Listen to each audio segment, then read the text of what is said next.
கூட பல பிரச்சனைகள் இருக்கிறதுனால இந்த படத்துக்கு அநீதி நடந்திருக்கா அல்லது நல்லது நடந்திருக்கா இது எல்லாமே மக்களுக்கு தெரியும்.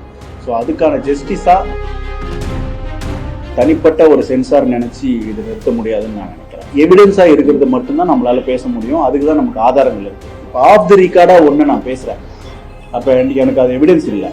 அது ஒரு பெரிய இன்ஸ்டிடியூஷன், ஒரு பெரிய ஒரு டெல்லி கவர்மெண்ட்டோடைய பவர்ஃபுல்லான இன்ஸ்டிடியூஷன் அது. அப்போ நான் அவர்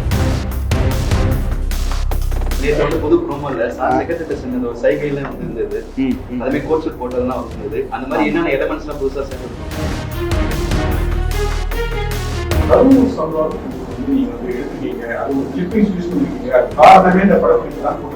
அந்த மேட்டர்ல எல்லாம் உங்க எல்லாரு மேலேயும் எனக்கு வருத்தம் இருக்கு.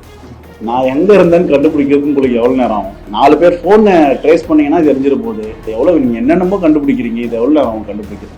அதுல எந்த உண்மையும் இல்லை. அது ஒரு நேர்மையற்ற ஒரு செயல், அறமற்ற ஒரு செயல். அந்த பொய் செய்தியை உருவாக்குனவர், பரப்புனவர். பல தடைகள், பல போராட்டம், பல சட்ட போராட்டம், பல மன முயற்சிகளை தாண்டி வெற்றிகரமா வருது. அது உங்களோட யோகத்துக்கு உங்க படம் எடுத்தது அவசியம் ஆயிட்டாரு. இந்த சந்தோஷமான மனநிலை எப்படி இருந்தீங்க? கடந்து வந்த பாதையை பற்றி இதுல ஏன் யோகம் என்ன இருக்கு?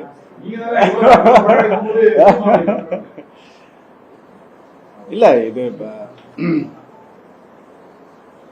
நிறைய தடைகள் இருந்தது, நிறைய பிரச்சனைகள் இருந்தது. பட் எண்ட் ஆஃப் த டே அந்த படம் இன்னைக்கு ரிலீஸ் ஆகுது.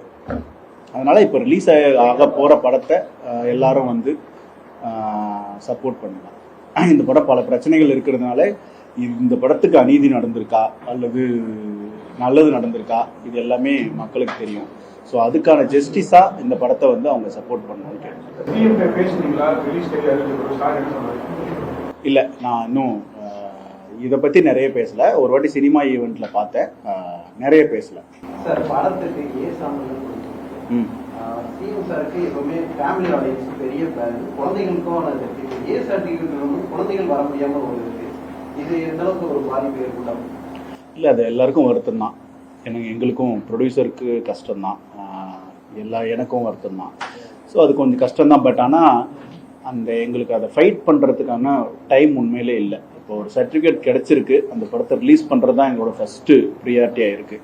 அதை எதிர்த்து ஃபைட் பண்ணி அந்த சர்டிஃபிகேட்டை, ஏன்னா ஃபஸ்ட்டு யூஏ தான் கொடுத்தாங்க, அதுக்கப்புறம் இப்போ ஏன்னு கொடுக்கும்போது அதை ஃபைட் பண்ணுறதுக்கான டைம் உண்மையிலே எங்களுக்கு இல்லை.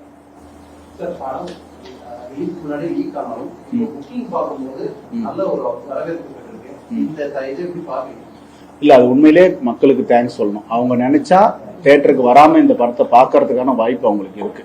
ஸோ அவங்க ஃபர்ஸ்ட்டு அவங்களோட நேர்மைக்கு, அப்புறம் விஜய் சார் மேலே அவங்க வச்சிருக்கிற மரியாதைக்கு, அதுக்கு வந்து ஒரு பெரிய சல்யூட் தான் அவங்களுக்கு கொடுக்கணும்.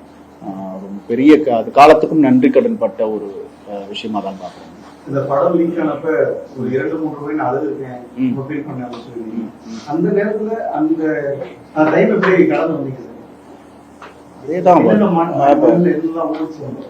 இல்லை, அந்த ஃபீல் ஒன்று இருக்குல்ல. அதாவது வாட் நெக்ஸ்ட் அப்படின்னா அதுக்கு ஆன்சரே இல்லைன்னா உங்களுக்கு ஒரு ரொம்ப கஷ்டமான ஒரு ஃபீல் ஒன்று இருக்குல்ல. இப்போ நம்ம நிறைய பேருக்கு நிறைய ப்ராமிஸை ஒன்று பண்ணுவோம் ஒரு ப்ராசஸில். அது வந்து அதில் நம்மளும் இருப்போம்.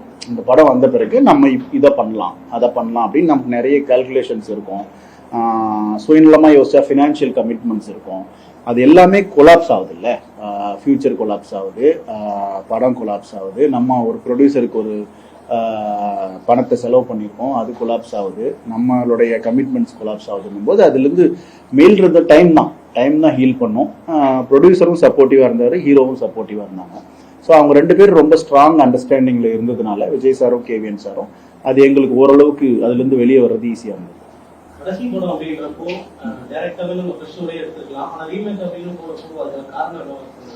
காரணம் ஒன்றும் இல்லை. இது வந்து நிறைய டைரக்டர்ஸ் சாருக்கு கதை சொன்னாங்க. அப்போ அவரோட லாஸ்ட் படம் எப்படி இருக்கணும்னு அவருக்கு ஒரு ஆசை இருக்கும்ல. அப்போ எல்லாரும் சொன்ன கதையை விட அவருக்கு இன்னொரு கதை பிடிச்சிருக்கு. அதுக்கு அடிப்படை காரணம் என்னன்னா அவருக்கு அந்த விமன் எம்பவர்மெண்ட் மேலே இருக்கிற ஒரு ஆர்வம், பெண்கள் தைரியமா இருக்கணும் அப்படின்ற ஒரு எண்ணம் வந்து அவருக்கு இருக்கு. ஸோ பெண்கள் மேலே வந்து அவருக்கு எப்பவுமே அந்த ரெஸ்பெக்டும் அவங்க லைஃப் பெட்டர் ஆகணுன்ற எண்ணமும் இருக்கு. அது அந்த படத்தில் இருக்கு. ஸோ அதில் நிறைய அவருக்கு பிடிச்ச நிறைய விஷயங்கள் இருக்கு. அப்போ அந்த படத்தை பண்ணணும்னு அவருக்கு ஒரு ஆர்வம் இருந்தது. அந்த வாய்ப்பு வந்து யாருக்கு வேணா கொடுத்துருக்கலாம். ஹண்ட்ரட்ஸ் ஆஃப் டைரக்டர்ஸ் இருக்காங்க, யாருக்கு வேணா கொடுத்துருக்கலாம். அப்போ அவர் என்ன கேட்கும்போது அதுக்கு நோ சொல்லணும்னு எனக்கு தோணல. அப்போ விஜய் சார் கூட படம் பண்ற வாய்ப்பு கிடைக்கிறது பெரிய விஷயம். அது கிடைச்சி அதுல என்ன பெட்டர் பண்ணலாம் அப்படின்னும் போது அதை பண்ணியிருக்கோம். அந்த படத்தை பாதி எடுத்துக்கிட்டு ஒரு பாதியை வந்து ஒரு சென்சிட்டிவான நல்ல பாலிடிக்ஸை பேசியிருக்கோம். அது நம்ம எல்லாருக்குமே அதை பத்தின டிஸ்கஷன்ஸ் நீங்க எல்லாம் பண்ணீங்கன்னா அது ஃபியூச்சர் நம்ம எல்லாருக்குமே பெட்டரா இருக்கும்னு தோணுது. யாருமே பாதிக்கப்படாத ரொம்ப பாதிக்கப்பட்டது 7 மாசம் நிறைய பொருள் மன இழப்பு. தனிப்பட்ட முறையில் சென்சார் மேல கோவம் இருக்கா, இல்ல ஏதாவது மாறணும்னு பாதிக்கப்பட்டாலும் நீங்க நினைக்கிறீங்க? சென்சார் மேல எப்படி நம்ம கோவம் பண்ண முடியும்? சென்சாரால இது நிறுத்த, தனிப்பட்ட ஒரு சென்சார் நினைச்சு இது நிறுத்த முடியாதுன்னு நான் நினைக்கிறேன். அவங்க மேல எனக்கு எந்த கோவம் இல்லை. இப்ப சென்சார் பிரச்சனைன்றப்ப ஜனநாயகத்துக்கு அதான் மிகப்பெரிய பிரச்சனையா இருந்துச்சு. இதுக்கு முன்னாடி பராசக்திக்கும் முன்னாடி நடிகருக்கு சென்சார் ஒரு பெரிய பிரச்சனையா இருக்கு. சென்சார்ல என்ன நடக்குது அப்படிங்கறத ஏன் படக்குழுவோ நீங்க மட்டும் இல்லாம இதுக்கு முன்னாடி படக்குழுவும் சரி ஏன் பொதுவெளியில பேசக்கூடாது அப்படிங்கறத பத்தி ஒரு கேள்வி எழுது. அதை பத்தி சோசியல் மீடியால பரவிட்டே இருக்கு, இதுதான் நடக்குது, இதுதான் நடக்க போகுது அப்படின்னு கிளாரிட்டியா ஒரு ஸ்டேட்மெண்ட் கொடுக்கறது என்ன பிரச்சனை? கிளாரிட்டியா எவிடென்ட்டா இருக்கு, நீங்க அதை போடலாம். ஆக்சுவலா இப்போ வந்து என்ன தேதியில அப்ளை பண்ணியிருக்கோம், இன்டர்நெட் போனா நீங்க பார்க்கலாம். என்ன தேதியில அவங்க படம் பார்த்தாங்க இன்டர்நெட்ல பார்க்கலாம். அதுக்கு நீங்க 2-3 கால் பண்ணா கிடைச்சிரும் டேட்டாஸ். அப்புறம் என்ன அவங்க பண்ணாங்க அப்படின்றதும் எல்லாமே ஆன்லைன் ரெக்கார்டா தானே இருக்கு.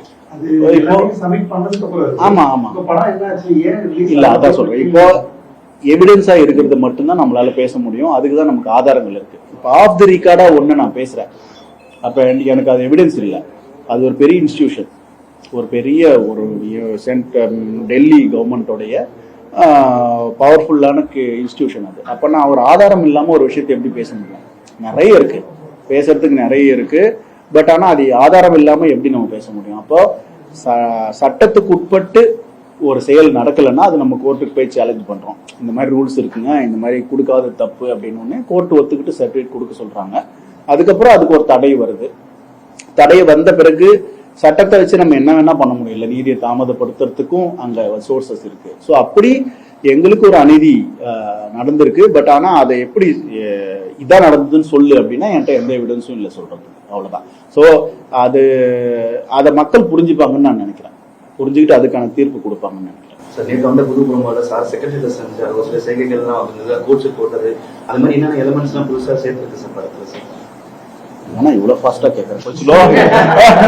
நேற்று வந்து புது ப்ரோமோல சார் செக்ரட்டரி செஞ்சது ஒரு சைகைலாம் வந்து இருந்தது, அதுமே கோட் ஷூட் போட்டதெல்லாம் இருந்தது. அந்த மாதிரி என்னென்ன எலிமெண்ட்ஸ்லாம் புதுசா சேர்த்துருக்கோம் சார்? எலமெண்ட்ஸ்னா சென்சார் மாறினதுனால அதுல கட்டான நிறைய விஷயங்கள் புதுசு தான் ஆட் ஆயிருக்கு. அதோட மேஜர் சேஞ்சா அப்படின்னா மேஜர் சேஞ்ச் இல்ல, குட்டி குட்டி விஷயங்கள் இருக்கு. வெளியில இருந்து பெருசா கண்டென்ட் நம்ம உள்ள சேர்க்கணும்னு சொல்லியிருந்தோம். சட்டமன்றத்தில் நடக்கிற ஒரு சைகையை உள்ள படத்துக்கு கொண்டு அது படத்துக்குள்ள சட்டமன்றத்துல அவர் சட்டமன்றத்துக்கு வர்றதுக்கு முன்னாடியே அது படத்துல இருக்கு. அதுக்கப்புறம் தானே அவர் சட்டமன்றத்துக்கு வந்தாரு. அப்ப அதனால அவர் படத்துல பண்ண செய்கையை வேணா சட்டமன்றத்துல பண்ணிருக்காருன்னு சொல்லலாம். படத்துல முக்கியமா எல்லாரும் என்ன சொல்றாங்க, கரூர் சம்பவம் நீங்க வந்து எடுத்துட்டீங்க, அது ஒரு கிளிப்பிங்ஸ் யூஸ் பண்ணிருக்கீங்க, காரணமே இந்த படம் பிடிச்சதான் குற்றச்சாட்டு. உண்மையிலே அந்த கரூர் கூட்டம் அந்த இதெல்லாம் எடுத்துக்கீங்களா வச்சிருக்கீங்களா? அந்த இதுக்கும் இப்படி ஏதாவது சம்பந்தம் அது எல்லாம் அந்த மேட்டர்ல எல்லாம் உங்க எல்லாரு மேலேயும் எனக்கு வருத்தம் இருக்கு. நான் எங்க இருந்தேன்னு கண்டுபிடிக்கிறதுக்கு உங்களுக்கு எவ்வளவு நேரம் ஆகும்?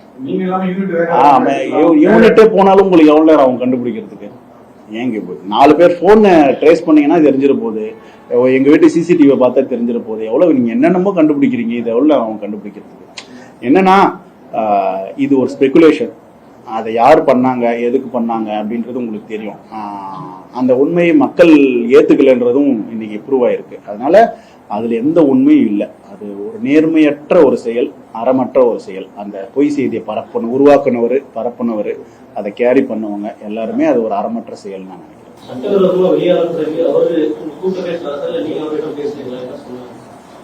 இல்ல அதுதான் சொன்னேனே, இந்த படத்துக்கு நிறைய ப்ராப்ளம்ஸ் திரும்ப திரும்ப இல்லை. ஃபர்ஸ்ட் ஒரு சென்சார் கிடைக்கல, கேஸ் போட்டோம் கிடைக்கல, லீக் ஆச்சு. இந்த மாதிரி நிறைய டவுன்ஃபால் ஈவெண்ட்ஸ் இருக்குல்ல. இந்த எல்லா ஈவெண்ட்ஸ் அப்பையும் ப்ரொடியூசரும் ஹீரோவும் மொத்த யூனிட் கூட நின்னாங்க.